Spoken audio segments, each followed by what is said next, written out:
Right, so here's our N57 crankshaft and rod bearings after the strip down.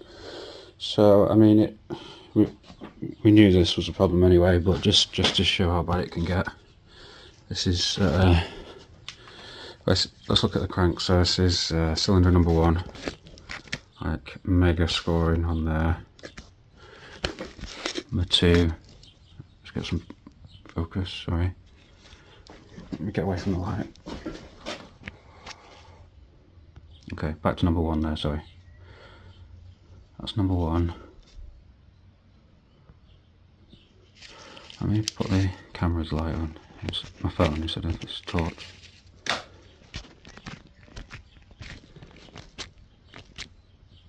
Okay. That's number 1. Number 2. I'll go back to number 1 with the zoom.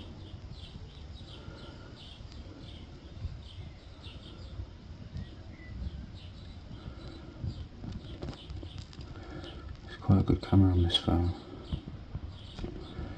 You can see that's pretty bad.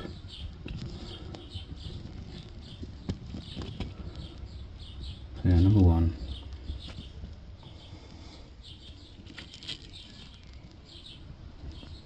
Number 2.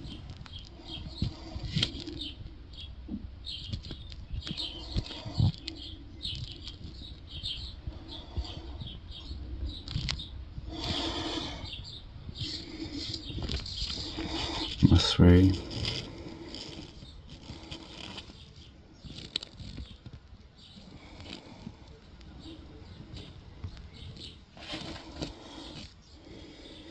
Number 4. So these all felt wobbly. Like straight away I could rock the big ends of the con rods a lot on 1, 2, 3 and 4. 5 and 6 I couldn't, but 5 had still spun, and the crank journal's terrible. 6 is, well, 6 is knackered as well, but that was the only one where one of the bearing shells, I was going to say one half hadn't spun, but yeah, it hadn't. I'll show you the shells in a minute. One side looks okay and it's still got a tang on it, and it seemed to be in the right place when it came out, but then the tang's gone off the other side and it's well worn. So let's have a look at them now. Oh, just before we do that, I'm assuming this is from the factory, or is this where the big end's been smacking into the side of the block? I don't know actually. No, I don't know.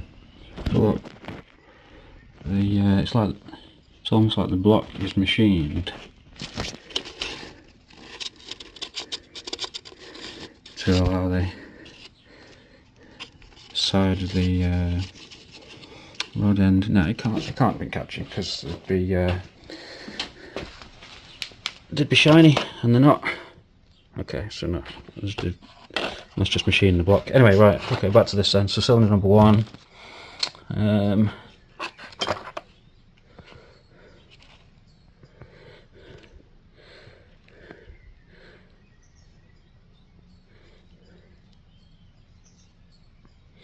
Now, I don't get how wide these are supposed to be originally.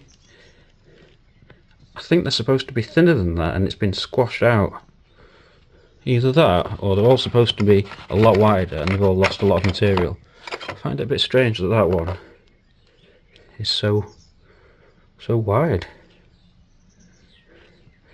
And it's got a lip where it's been squeezed out and all sorts.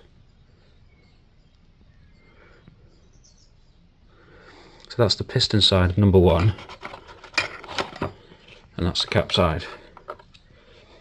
So I've kept them in the order they came out. Number 2, piston side. You see it's been squashed. I mean, This is carnage, isn't it? Number 3.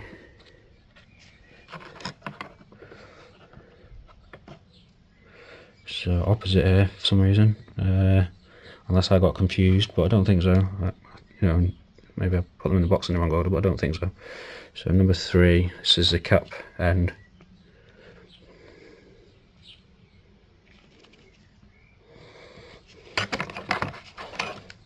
Piston side.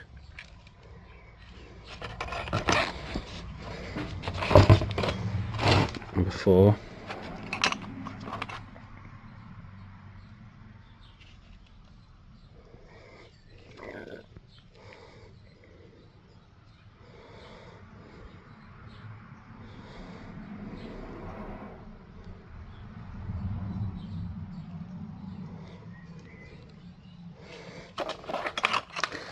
Piston side of this one. Look at that. Wait a minute. There.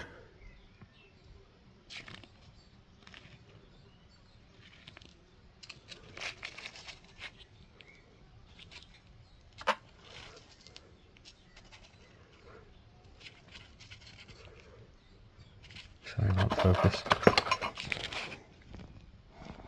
So yeah, number 4. This is number 5. Oh yeah, so number 5 looks like it didn't spin. Well, we had a tang here actually, still. So the cap side, which I'm struggling to get out now because I've only got one hand free.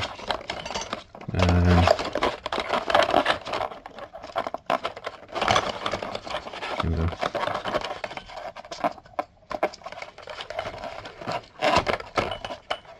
Sorry.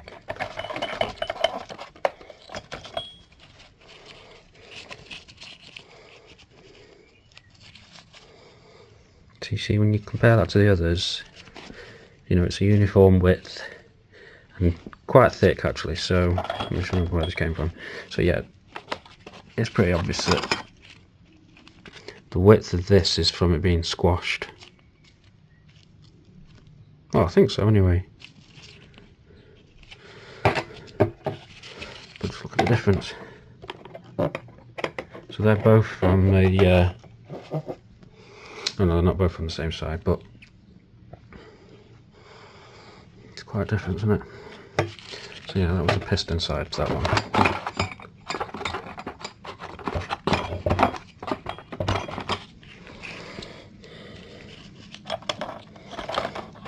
Okay, so back to number 5, that's the piston side of it. Shocking. Number 6. So these are the 2 that I couldn't feel any like outrageous wobble when it was all bolted together. 1 to 4 I could rock them a lot. These 2 I couldn't really rock, and you know, they still got a tang on the cap side. Same here, but for the other side it's bad. Tang has all but disappeared. It doesn't look like it's got a uniform thickness anymore. Can't quite tell actually. It looks like it's squidged out in the middle. Now I could obviously measure that, but I've only got one hand right now. So, I mean, we knew all this was going to be this, and we knew the crank was going to be knackered. The thing that we really care about is can the block be saved, and we'll find that out later, next. Yeah, that's the next job. Alright, cheers.